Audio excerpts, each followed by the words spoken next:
Hello, everyone. Thank you so much for joining us for tonight's event. My name is Rachel, and I'm a marketing coordinator here at Powell's Books in Portland, Oregon. Before we begin, I want to encourage you to check out our lineup of upcoming virtual events by visiting our website at powells.com or by following us on Facebook, Twitter, and Instagram. In the coming weeks, we're looking forward to welcoming Kim Johnson and E.B. Zaboy on September 20th to discuss their books, This Is My America and Punching the Air. Tonight, we're honored to welcome Jordan Ifueko and Bethany C. Morrow. Jordan Ifueko is a Nigerian-American writer who grew up eating fried plantains under a blanket fort. She now lives in Los Angeles with her husband and their collection of Black Panther Funko Pops. Raybearer is her debut novel. And based on West African traditions and mythology with extraordinary world building and breathtaking prose, Raybearer is a story of loyalty, fate, and the lengths we're willing to go for the ones we love. Jordan is joined in conversation by Bethany C. Morrow, an author of speculative literary fiction and a recovering expat. A California native, she has lived in Bangor, Montreal, and now just resides over the border in the US Northeast. She's the author of the adult novel Mem and the editor of the young adult anthology Take the Mic. A Song Below Water is her debut standalone young adult novel. This evening's event will also include a Q&A. Please use the Q&A button at the bottom of your screen if you'd like to ask a question. And if someone has typed a question that you'd also like to know the answer to, please consider upvoting that particular question. Most importantly, please consider supporting tonight's authors and Powell's by purchasing a copy of their books. I'll be dropping links to their books in the chat throughout the evening. And without any further ado, please welcome Jordan and Bethany. Hi. Hello.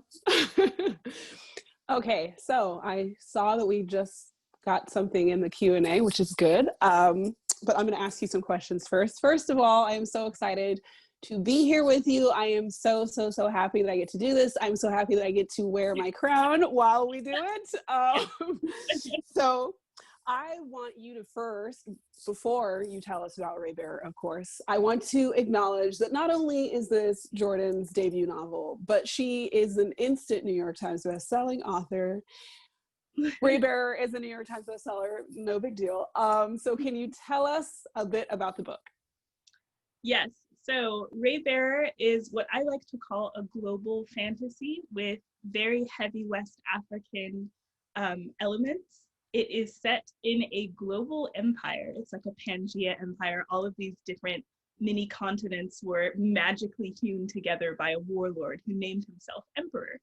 And so this empire is ruled by this dynasty of men who have a power inside them called the Ray that allows them to unite 11 other people to their own minds and rule with them. And for every person they anoint to this sacred council of 11, they become immune to one kind of death. So, you might anoint one person and become immune to drowning, anoint another, become immune to starvation or poisoning, until you are basically immortal except for old age. So that is why this government is extremely powerful, because you have this emperor you can't assassinate unless you are one of his council members, because the people you anoint can still kill you. You are not immune to anything they do to you. So in order to keep this empire stable, these children are chosen for the emperor's council when they are very young, when they can love easily and openly, and they are chosen when the emperor is still a crown prince. So our protagonist, Tarisai, oh, see? Because our books all have magic black girls on them, it's like, not these magic black girls. That magic. She is a young girl sent to the capital of this empire to be a plant on the next emperor's council.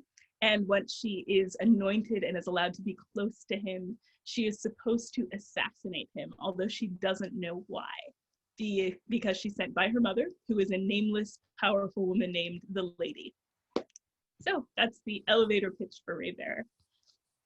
There are not many, there are books that when somebody sort of describes them, you can say, oh, that sounds kind of cool. But listening, even though I'm already, this is gonna be spoiler free because I haven't finished reading Raybearer, and I wrote a whole article for Tor.com about when I don't finish books because I like them too much.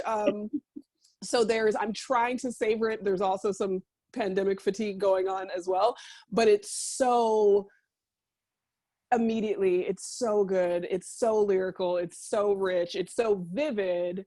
And yet, okay, a lot of times when you have that sort of vividness, you're not expecting to also have that immediate characterization, that immediate character connection also.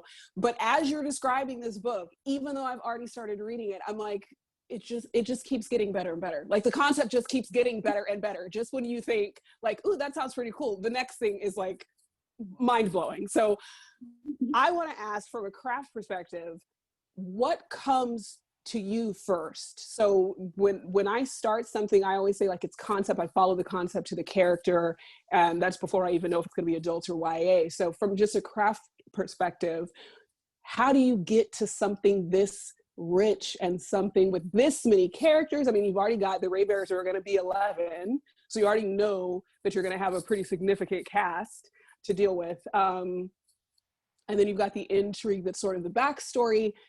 How do you get to this finished product? This seems impossible to imagine in stages. I mean, one thing a lot of people know at this point is that it took me 12 years to write. I started it when I was 13, and I started it in the way that I often start speculative stories, which is with the lore, the mythology. I love mythologies. I love origin stories that cultures come up with to explain why things are the way they are, and not necessarily the way things should be. That's always important, I feel like, in myths, is that myths are they're rarely moral tales. They're just power tales talking about how not we got, you know? So interestingly, the original Raybearer, it wasn't called that back then, was set 200 years after the protagonist Tarisai had died, and she was just a legend within this culture's history, because that's what comes naturally to me, is like, you know, what has become important to these people and why. And the more and more I fleshed out the legend of this council and Tarisai and how she was different and how she was cool, that's when I realized I really wanted to tell her story. One thing that people find out in this book is that each of the children anointed to this council are also given a role in like what they're in charge of. So each of them represents a realm, and also each of them have a title. So there's like the High Lord Laureate in charge of like poems and lore and literature throughout this massive empire. There's the High Lady of Harvests, who's in charge of agriculture. And so Tarisai is anointed as the High Lady Judge. So she basically is the Supreme Court in like one person. So that's like second most powerful, only to, you know, the emperor himself. And so she was known, when I started this story, they would just talk about, you know, Tarisai the judge, you know, and how she lived hundreds of years ago. And so I think that's definitely what comes first.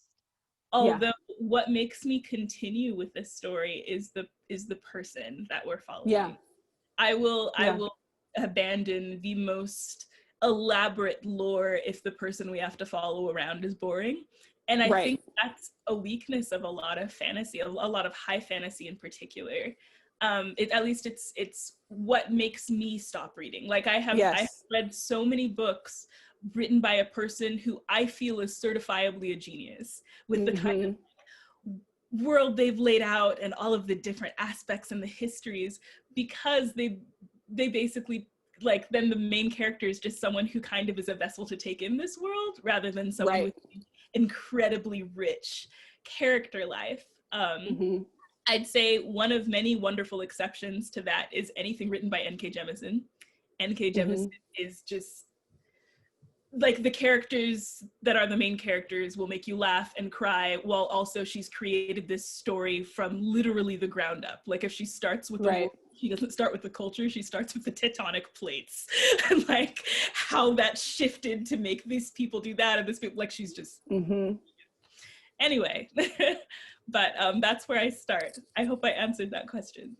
Yeah, absolutely. And it's very, very easy to believe if you have even started reading Raybearer. So I am at a point in maybe part two, maybe the next part, actually, I'm not sure. But we know she's going to be the high judge, and but immediately what you come into the world, basically the way you come into the world, there's so much lore. There's so much lore in this world. That's what immediately is like, this is a fully fleshed out, fully devised world. And because it's a global fantasy, you are immediately aware of all of these different countries, all of their different roles. And this lore sort of unites all of them, or demonstrates the richness, the difference. Is it the pelican that we're talking about? Is it the, you know, all of the different, the way you see creation myths in the real world, in our world, the way you see creation myths sort of overlap at times, but also be very distinct to a population of people. You see that immediately as soon as you start reading Raybearer. So these people have a very rich culture before you even are familiar with their culture, because it's not like an excerpt. It's not like an excerpt like, okay, I came up with just enough of this mythology to put it in here to make you know that it's there. It's fully developed, and you feel like by the time, you know, she's on the council and she's old enough that she's gotten this role, you just feel like you know so much about the people that she's supposed to be ruling, and the empire that she's supposed to keep intact. There's actually a scene where she's sort of being tutored by the current judge, and who's trying to let her know that, like, well, to rule people, it's not really about making sure it's fair, it's making sure that it continues, that it works. And that was so realistic as well. It was just every aspect of this world, from the government to the cultures to the textiles to the hair styles and all of that kind of stuff, was just so vivid. Absolutely adored it. I like to think about character. I mean, character is the most important thing, because it's, like you said, it's what's going to keep you invested. And the character should be the most important, in my view. The character should be the most interesting person in this world. So if you have this world, that's so ambitious though, when you do something like a global fantasy and you have all of this mythology, to then say, this person is worth paying attention to, and not because I, the author, am making it so, but because her organic story is really the most interesting. She's really the most interesting thing to focus on. So I had a hard time. I knew all this about Raybearers, but once I started, we start with her in an invisible compound where nobody's allowed to touch her, and she's constantly waiting to see the lady, for the lady to come and visit her. And you're so good with characterization, the interpersonal desires. You know, this girl wants the lady to love her. She wants the lady to touch her. And because of that, I literally forgot what the book was going to be about. I was like, I'm here in this relationship, and I'm just completely riveted in this relationship and in this place that she's sort of been sequestered. So your characterization and the character lives are so vivid. How do you have so many people in this story who are so interesting, given how ambitious the lore and everything is, and also so distinct? They're very, very individual people. Thank you so much for that question. That's such a complimentary question. I always feel guilty answering them. Like, I feel like if I answer that, I'm like, and go. Thank you. Well, I think one of the things that I was taught, I had very little, I guess, formal creative writing training. I basically just had I was an English major, so I learned a lot about literature in general. But one creative writing tutor I had, she was supposed to be my music tutor and like my piano teacher. And then she found out I liked writing stories. So she'd teach me a little piano, and then we'd just go over my stuff. I love that. She was great. But one thing that I learned is that when you figure out what someone wants, the story is there, basically. Yeah. Like all of the other stuff that's there, whether it's an elaborate empire, whether it's a small cozy town, if you figure out what they want and what obstacles there are to get it, the story comes very organically, and that comes for a lot of different characters. The world of the Raybearer books, book 1, book 2, the others, the companions I'm thinking of writing. The companions you will write, go ahead. Well, one thing I will say I enjoyed, but will probably hopefully never do again, is have a story where there are at minimum like 12 people who should be in a scene at all times, because this is about a council of anointed people who are mentally bonded and get sick when they're physically. Can we talk about the sickness? Can we talk about the sickness? Absolutely. But Jordan, just in terms of like knowing this much about all of these intense. Yeah, and just not being able to like there isn't room on the page to talk about all of their backstories. All of these members, all of these kids on the council are people who I got to know. They grew up with me because this book grew up with me. And just like one of the reasons it took me so long is learning that, you know, everything you write has to sort of help the plot along. So even if someone has a really cool backstory, and in fact you have 12 of them for 12 children, it's just like, yeah, but this, yeah. You know, what I thought actually helped with that was the fact that they get assigned. So when they get assigned, or when, let's say, before the festival and the women are getting their hair braided and all that kind of stuff, there are times the reader never forgets how many people are supposed to be on this council. Clearly, it's like, okay, we're with Sanjit, we're with Tarisai, we're with, you know, but at the same time, we are aware, not just of the other people being there, but we are aware, that they must. And that in itself does a lot of craft work for me. That in itself does a lot of world building and character building, just this awareness that they have to be there. When you find out that they go to the keep and they're all sleeping in the same, like they're just sleeping in a dog pile almost, because it's like, it would be too painful to sleep 8 hours separately in different rooms. Just that in itself does so much work for reminding the reader and keeping it very authentic that this is the number of people there always are. And then when you find out where everyone sort of got, not sorted, but where you find where everybody got assigned, is a great way to keep bringing them back into focus, into clearer focus. I think this is genius, you guys. I think it's absolutely genius. So I'm sorry, I'm going to be asking a lot of craft questions, because the work that the book does in terms of identity and empowerment and all of that kind of stuff is so, you have to experience it. It's, you know, you have to experience it. And I think that I don't like the question, why is this important? I personally hate that question. I don't like being asked that question, so I can't ask those sorts of questions, because we know that it's important, or we wouldn't have been intentionally erased or left out.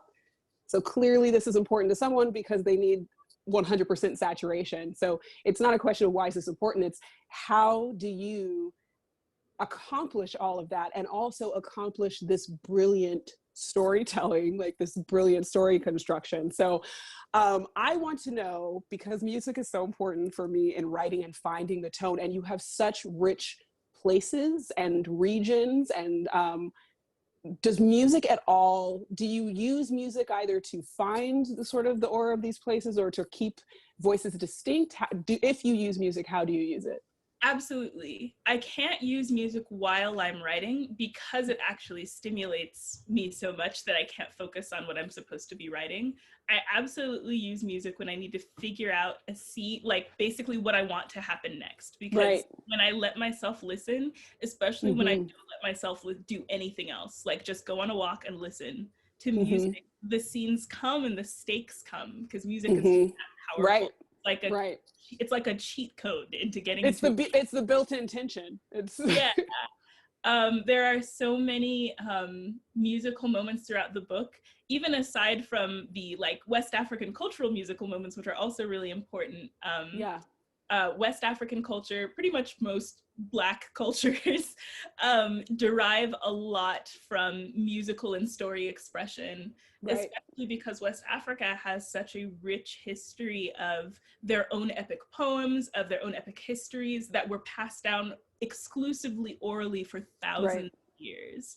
There were written languages. A lot of people say that we didn't have a written language, and we totally did, but the fact is we had something that we thought was special, like, because with the tradition of griots are real people, they're priests and Raybearer, but they are real people who still exist in West Africa, who memorize hours and hours and hours of stories and genealogies and set them to music for just like specific regions. Like you have griots for certain regions, you have griots for certain family, like dynasty lines.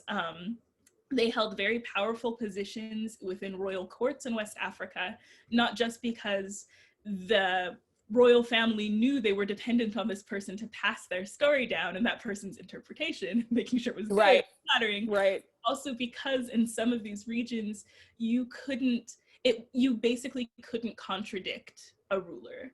You know, that was considered very disrespectful, but you still had to warn them if they were about to make a horrifically foolish decision. So you'd have these people who would tell them in stories. Like it's like, oh, you know, this isn't about you necessarily, but there was a dude who was about to do something awfully close to what you were doing, and I'm gonna sing about it. If the spirit convicts you, you know, yes, it's not me, it's the spirit. Yeah. No, that's so, it's so important, and it's so, again, it's just so vivid and beautiful and integral to the story. So it's not something that sits on top of the story, it's something that is so deep, and I think it's because of how much time and clarity you had about the mythos of this world. So I have a question about how you craft and bring into the story so many things that are true to our real world, of course. And one of them that really stands out to me is the inequity of the Redemptors. If you could talk a little bit about, I mean, I guess I was almost like really taken aback. And I say this as somebody who writes, you know, what is very, you know, very obviously like very much speaking to like the real world that I live in, and I use speculative elements to do that. But it was so severe that all of these children, and you can explain for us what they are, you know, tasked to do. But the point at which this unified empire made up of all of these nations, and of course there are some nations who aren't involved in the empire, but all of the Redemptors begin coming from this one country, and everybody's just like, well, and it was almost like reality invading my reading space, because it was a visceral, I had like a visceral reaction to that, because it spoke so much to what we are actually like as humans, and how complicit, and you can't say it any other way, how complicit this entire world is in what these children suffer. Because if the alternative is my kid having to do this, I'm perfectly fine with only Songland children. So can you tell everybody like sort of what that part of the story is like?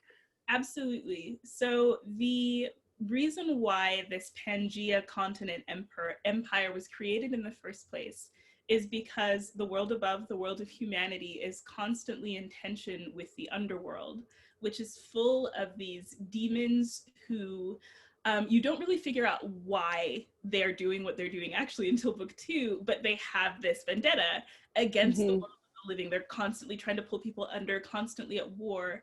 And while each of these cultures were dealing with the underworld, they didn't have time, like they were also dealing with each other. And that's why they were so weakened against these unnatural forces, is because they were squabbling with each other as well. They were at war with each other, at war with the underworld. So this emperor decided to force this empire of unity, you know, like, and of course, you know, it also just happens that his dynasty would become very wealthy in this endeavor as well. But it did work in that when all of these massive cultures were united against the underworld, they were able to push them back. The unfortunate thing, though, is that when you're dealing with like unnatural immortals and even continents full of people, you know, that's still quite a competition. And so they basically got to a truce historically. This is all back before the book started. And the truce was that the underworld would stop attacking the world of the living if they could have 200 children, live children, sent into the underworld per year. So there is one remaining, or at least one known entrance to the underworld. It's called the Oruku Breach. And these children are born with maps on their skin. The underworld just, you know, Like basically they say it's random. They say, oh, we don't choose these children. Like they're Right. just born, and they're born with maps on their skin showing that they are a redemptor, one of the children who is meant to be sent into the underworld by their 10th birthday. And the map is meant to guide them out of the underworld, because one of the rules between the living and the dead is that if you are a living person in the underworld, nothing is allowed to kill you or harm you unless you consent, which sounds good, except that the underworld is a terrible, terrible, scary place full of, they can make you see things, they can make you hear things. It's just this horrible psychological torture to the point where you give up. You say, yeah, you want the pain to go away. You know, I consent to this. So very few redemptors make it out of the underworld alive, even though they go in alive and have maps to guide them out. So it's this horrific thing that they've been doing to 200 children a year for like 500 years. And the redemptors used to be born at random all throughout the empire. But basically, because the people were not willing to send their children in, they decided to, well, I guess what they decided to do is technically a spoiler. It is a spoiler, so thank you for noting that at the last minute. Okay, so here's what I'll say. At one point, redemptors were born all over the empire. There's this massive continent, and one realm is not within the empire. They refuse to join. Even with the threat of the empire, of the underworld, they're like, we're not going to let our culture and our people get sucked into your massive empire. We're just not about it. So the emperor who founded this empire pretended to be okay with that. And then mysteriously, all of the redemptor children started coming from just that one place, the place who decided not to be part of their empire. And everyone just washes their hands of it, because it's like, we don't control where people are born. Like, I mean, it's a very easy thing to accept, right? Because what is happening is I no longer have any fear that my child is going to be born a redemptor. So it's very, but because of the stakes, and you guys can hear how complex and complicated and amazing this story is, right? Because now we're not even talking about like the mythos of the Ray and of the different countries. Now we're talking about just this whole, I mean, this is how amazing her whole world building is. But it's such an easy thing to understand. That's why I think it hit me so hard. I'm a mom. I have a 16-year-old child. As much as I would be disturbed by, wait a minute, all of the redemptor children are being born in one country? How is that possible? Maybe I should interrogate this. Maybe I should investigate. If the thing that you get out of it is your children are safe from this fate, it was so understandable. It's still upsetting, but it was so understandable that this many people, usually, especially in speculative fiction, one of the things that doesn't work for me is an author or a writer, if it's a movie or something, will say, this thing came about, and so everybody started doing it. And you're like, everybody? Are we sure? Like, it's going to be a big sell. It's going to be a really big sell for you to tell me that everybody did anything in a world. I'm sorry. This, immediately, I wanted to have that kind of reaction just because it was like, and everybody's okay with this, but it was like, of course they are. Of course everybody's okay with this. The interesting thing is everybody comes up with different justifications for why that horrific injustice is okay, right? Some people are, oh, well, if all of the children are born in Songland, it's probably a moral thing. Like, exactly, something to insult God. They're probably like a bunch of savages up there. Right. They brought it on themselves. In the, supernatural justice, like their children were chosen, and other people go the other extreme, like, oh, it's so unfortunate that those children, that happens to them, but isn't it, they're like saints. Isn't it like so amazing what they're doing for us? Like, I'm telling you, these children are angels that have like saved so many other children. Like, just the ways you give them status. You give them status instead of safety. You give them, you give them a mythology instead of a life. But I think that, and all of the things that you could be impressed by in this book, I think that was the part where I was like, okay, this is, it's so real. It's so believable, and it's so upsetting because of that, the way that it's done. But there are a lot of conversations in this book, I feel like, that because these individuals seem like real people. Sanjeet, I mean, we're not going to, look, we're not here for that. We're gonna stay on topic. But even just his story, okay, if we were gonna talk about that. Like, so for those of you who haven't read Raybearer, Sanjeet is our gloomy hunk who is in the story. There's way more to him. Huge gloomy hunk. But there's so much to him. And but there is a scene with a festival and everybody takes this drink and you get like a little token and then it's interpreted by the elders or whatever. And I'm not going to talk about this a lot because this is not what this talk is about, but let's just say that it is the most fire scene I've ever read, and I love it immediately, and also I love him, and that's, anyway, so read the book, and then find me on Twitter at BC Morrow. I will talk a little bit about it, just because it's one of my favorite pieces of trivia. Oh my gosh. This book features, so cowrie shells. They're these pretty little white shells. There's one here on the cover in the middle of Tarisai's forehead. Cowrie shells used to be forms of currency throughout West Africa and throughout other parts of the world. Someone actually messaged me on Twitter, I think from the Philippines, saying like, oh yeah, we use cowrie shells as currency too. And so they were considered these very valuable treasures, but in the world of Raybearer, they have become tokens for romantic favors. So they're kind of like sexy Valentines. Like you can give someone a cowrie shell and be like, well, that'll be one kiss. Sexy money. And so at this festival, there are tokens that are supposed to predict what your future will be like for the next year. So, you drink from a drinking gourd into this honey wine and you drink it down and there's like a token at the bottom. And sometimes it's one for bad luck. Sometimes it's just something really valuable, like an emerald or something like that. And there's also a cowrie shell, which you can then give to someone else at the festival. And so Sanjeet basically gets an opportunity to pick a second token after his first one is revoked. And third, and fourth, and fifth, and sixth, and seventh. Rejects lots of tokens until he just keeps going till he gets the cowrie shell, and I am here for it.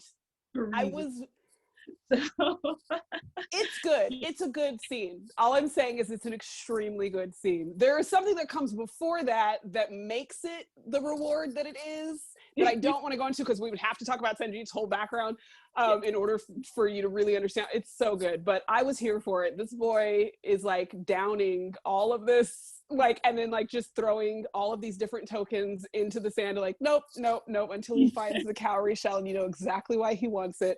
Anyway, I was very happy with that scene.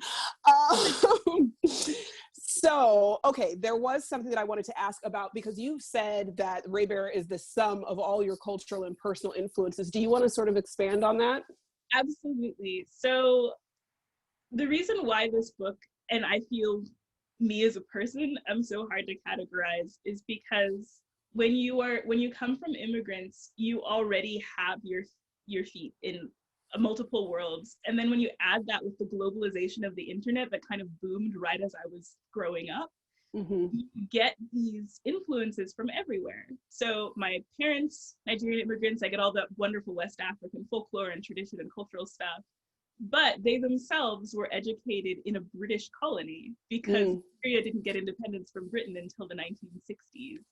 So their influence, along with all of their, rich native culture, is British literature. Like my Nigerian grandfather had literally like a shelf of like all of Shakespeare's works, and this is what you grow up with, this weird mix. And so those are the kind of books I had in the house as well. I had Anansi the Spider, I had Pride and Prejudice, I had Jane Eyre, which I was obsessed with for an embarrassing chunk of my life. I'm not that embarrassed. I still think the project. Never be embarrassed by your Jane Eyre love. Yeah. And then there's, when you add that like Bollywood movies, so South Asian media is extremely popular in Nigeria. So we had that in our house as well. These worlds of color and music. And then I got into like Korean dramas because that was available when I was a teen. And then there was the anime craze that took America by storm. So there's these West African storytelling traditions and East Asian and South Asian and American and British. And all of these influenced the way I saw the world, in part because I was homeschooled until high school. So the influence that books and media already have on young people were intensified for me because that was the lens through which I could figure out what the world was like. You were almost in an incubator. You were almost in an invisible fortune. No, I'm kidding. Well, the thing is, like, and you get so many some Tarisai in here. Yeah, well, you get so many things wrong too. Like, I had like anachronistic vocabulary because I spent so much time reading about dead Victorian people. I just like divorced that from reality for a while as like a 12 or 13-year-old. Like, it was ridiculous. But at the same time, that was genuinely who I was, right? And so when you write contemporary stuff, even though it's very powerful to be able to write, to be able to show the wonder of life as it is, there's this, it's almost like people, if they find you implausible, they don't believe that it's real, even if it really is you. Right. Within fantasy, you're already asking people to have this heightened removal from reality so that you can portray things that actually are true and mixes that do exist within real people without getting as much of that scrutiny. And you know, you still don't escape from it, especially as an author of color. There are people who, you know, just they really want to categorize Raybearer. It's like, okay, but is it a West African fantasy? And I'm just like, I mean, I'm descended from West African. There's a whole world in there, though. Even within West Africa, there's so much cultural influence. Like there is, if you look at the traditional like boogeyman monsters of the Yoruba, there's some that are just like, okay, yeah, this is like a child who walks through the swamp and stuff like that. But there is one monster, and I cannot remember her name, that's literally, it's basically an English school teacher.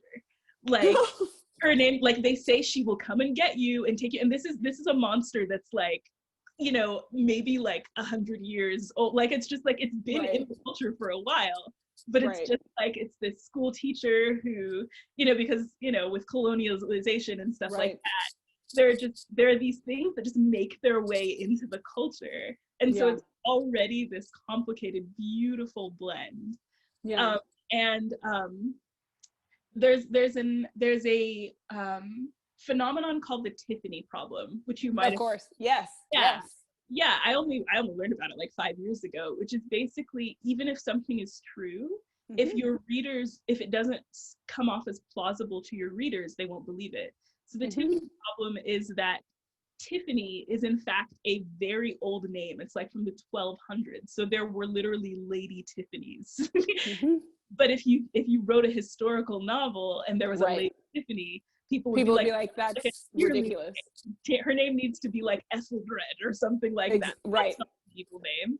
And so you have to not only be accurate, but you have to somehow fit in with your reader's idea of what is accurate, or else you're going to take them out of this story. Well, I think that's so important, because what we're talking about is never history, therefore. And as a sociologist, this is like super duper important to me. And as somebody who has a historical that's coming out next year, it's not history that people are concerned with. It's the imagination.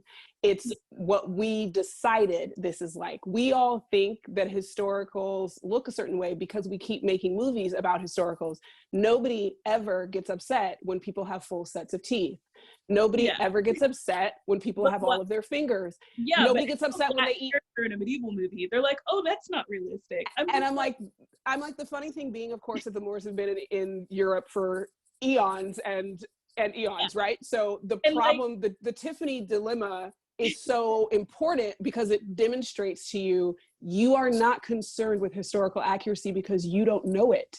You're concerned with maintaining your imagination, our decided upon imagination. And that when you say it, when you sort of indict people with that, that lets people know, okay, this is anti-Blackness, this is misogyny, this is, because it has nothing to do with history. It has to do with what you will accept as historical fact.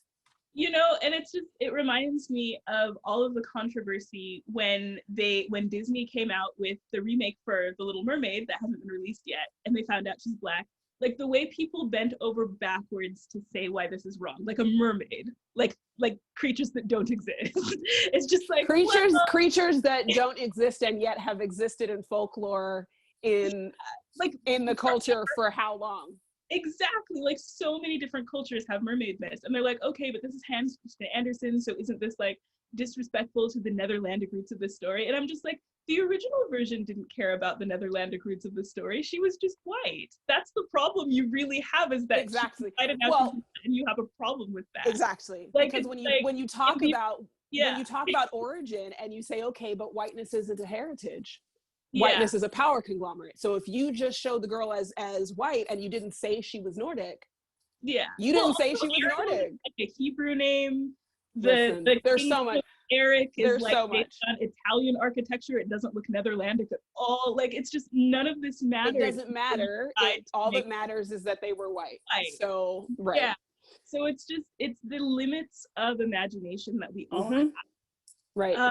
I think one challenge for me, because I always try and challenge myself and say, like, okay, it's, you know, there are all of these people who struggle imagining me in a fairy tale, but what are elements of privilege I have that would make it hard for me to imagine certain things? I think one element that I guess one thing I always think of myself as privileged in is access to education. You know, I just come from a very academic family that's, you know, and a lot of them, like, they didn't come from privilege at all. Like, my Black American grandmother was the first person to go to college in her family, and she was turned down scholarships because she was Black, even though she had the grades, all that. But even that, to recognize that when you have cultures that have lore that is very precious to them, it's like, it's very easy to like look down on them as like isolationists or something, like, why aren't you connecting with the rest of the world, kind of thing. And that's one of the reasons I tried to challenge myself with Songland in this book, is just being like, you know, what if some people just don't want to play, and that's okay? Yeah. You know, like, they don't want to be part of the empire. They don't want to be assimilated in. Yes, being assimilated in would come with all of this wealth and privilege and advantage, but it's like, and you know, and they are still barred in some ways because they aren't allowed to trade, which is that is like a disadvantage. Is that it's imposed on them. It's keeping people from having an economic place if you're not going to play. There was so much about the political machinations in the book that were so, and it didn't feel like they were borrowed. It just felt like they were real. It just felt very, very authentic and I think what you get right so much in the characters is humanity and the different the extremes and the spectrum of humanity, and people believing the same thing for multiple different reasons or disagreeing for very, very different reasons, and all of them not necessarily being told in a way that you will then say, oh, okay, I agree with this, but that you understand who just said it. You understand the person who kept that position. Again, not to say that you agree with them, but you see that this is for them thought out. And the fact that you can do that across such disparate beliefs and opinions is allowing each of those characters to be people and not be imposed upon by the author. It's amazing what you've been able to do and not have what I call, like, sort of, you can hear the engine running. Like, you can see, I can see where the author did this. And instead, as soon as you start reading and as soon as you start traveling around the world and you start hearing people's gripes and you start hearing people's motivations, they feel very true to the people who are speaking them. And that in itself is really, really impressive. I just realized we're supposed to do we're like rapid fire things. So I could talk to Bethany for hours. I'm so sorry. I don't even have a clock, so that's my excuse. I don't know. Okay, so 38.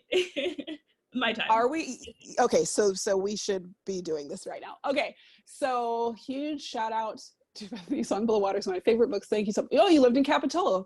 Okay, so your question, this is Steve's question for Jordan. Please describe the evolution of the lady who is my favorite anti-hero this year. Absolutely, yes. Yeah, so the lady, as a character, she just fascinates me. The more I learned about her, the more I learned about where she came from.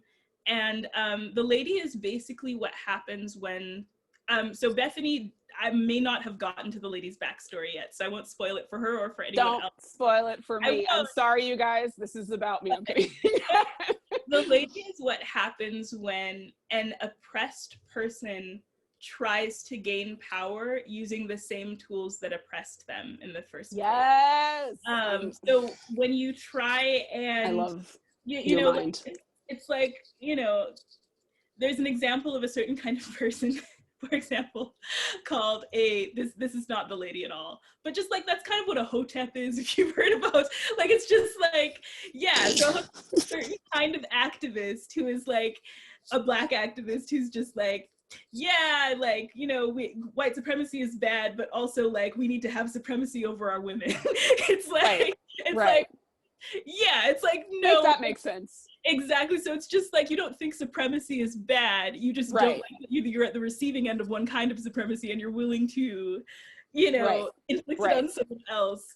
So you can't say the lady's a hotep though. I love her too much. She's not a hotep, but basically the same same system that caused her to be struck down, she just wants to be in charge of it. She doesn't necessarily want to change it. She just wants her time in the sun to be in charge of that same system. And so she's very complicated because she absolutely was oppressed. She absolutely had things stolen from her. She absolutely was abused and abandoned.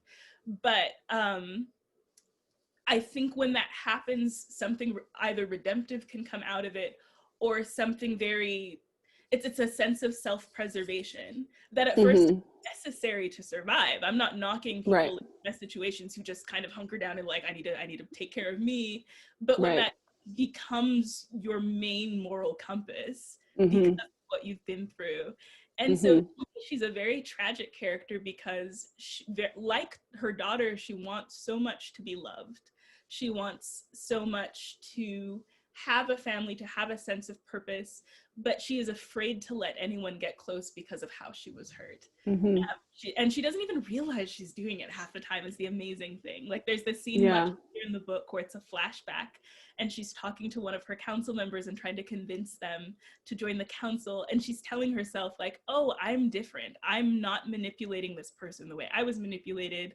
You know, I'm not like them. I'm not like the people who abuse me, you know? And so she's a very tragic character. And when she gaslights the main character, Tarisai, you know, Tarisai at one point confronts her and says, you know, like, I had a really lonely, messed up, isolated childhood. Like, why weren't you there for me? You know, the lady is like, oh, you had a wonderful childhood. What are you talking about? You lived in this place that was completely safe. I wasn't safe when I was little. You had material comfort. You were raised to the upper echelons of government, all of which are true things, right?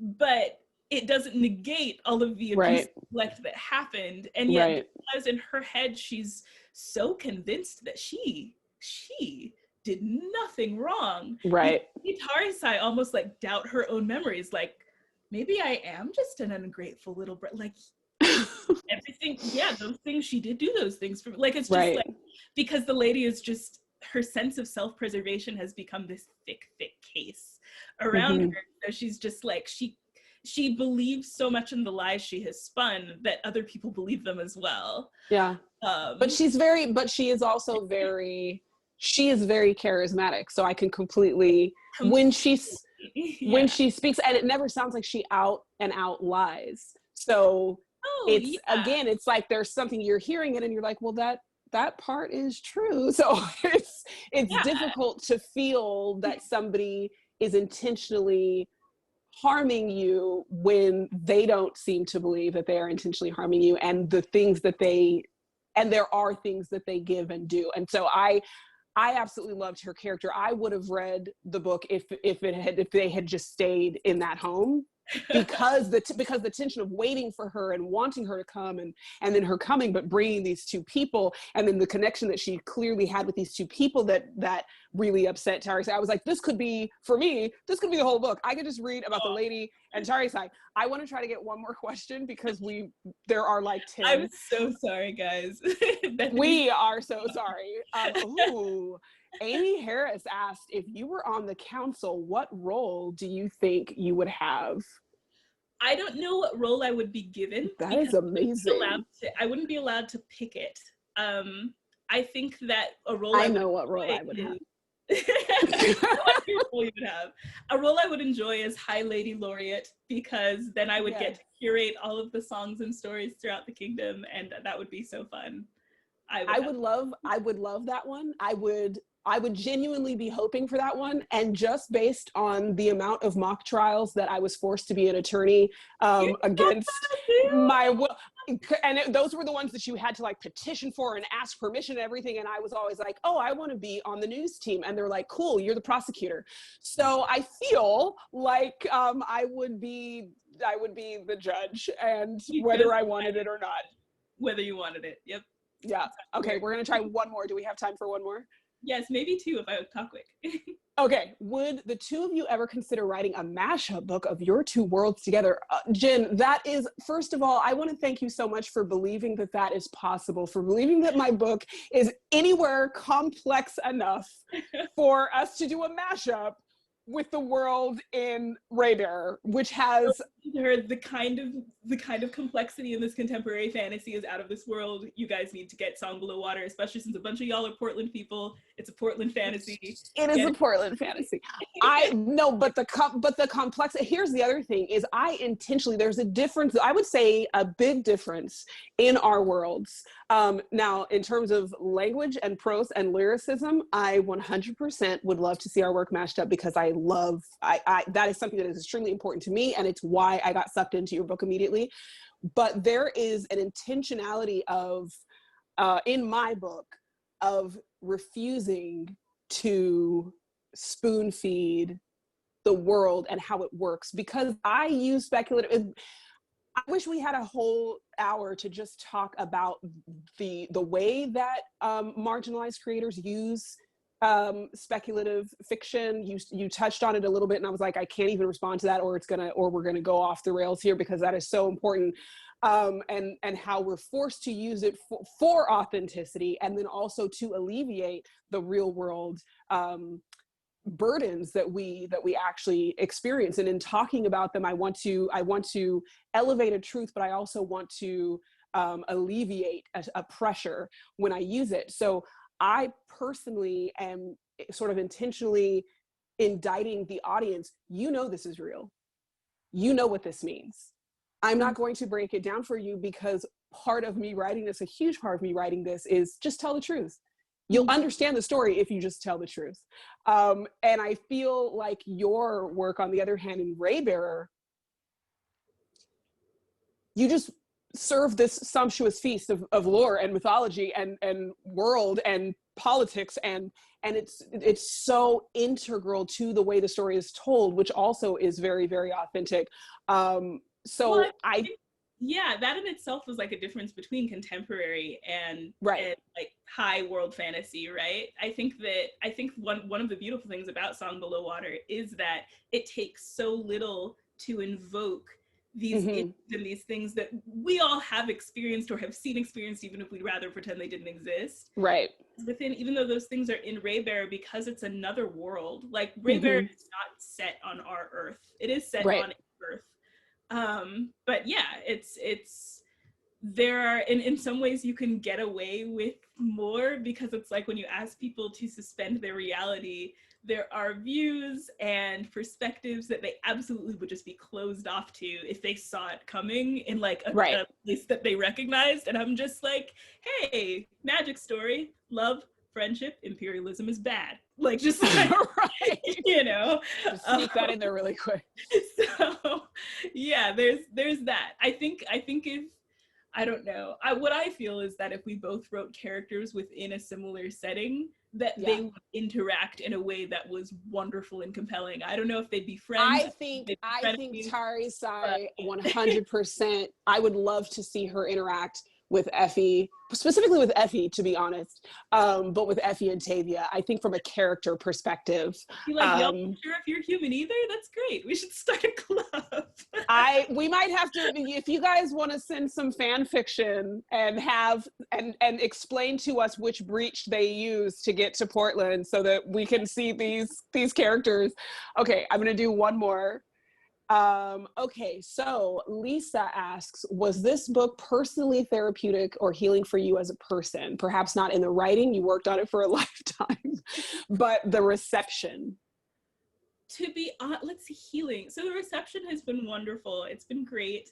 I'm sorry about my finger, you guys. Oh no, it's I don't know if it would be healing as much as it just feels very strange because this book grew up with me, and to see people talk about characters who existed nowhere but my head for a significant portion of my life, almost half of it, you know, it's just been strange. It's mostly just been strange and wonderful strange. But yeah, I think what was really healing was getting this story out on the page, especially since I didn't recognize the parts that were autobiographical, that were me working out things that I learned as I grew up about systems, about family, about friendship, until it was there.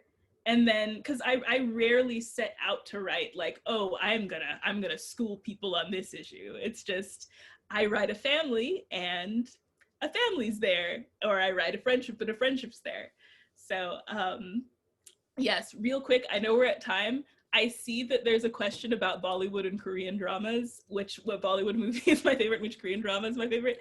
I have to shout out real quick. One of my favorite Bollywood movies is on Netflix right now. It's called Jodha Akbar, and it's like a 3-hour fairy tale epic about real historical figures. They've kind of, been made into legend, so a lot of the stuff probably isn't super historically accurate. It's about a Muslim emperor who marries a Hindu princess in like medieval India, or what used to be like all of these different kingdoms that made up what would eventually become India after colonialism.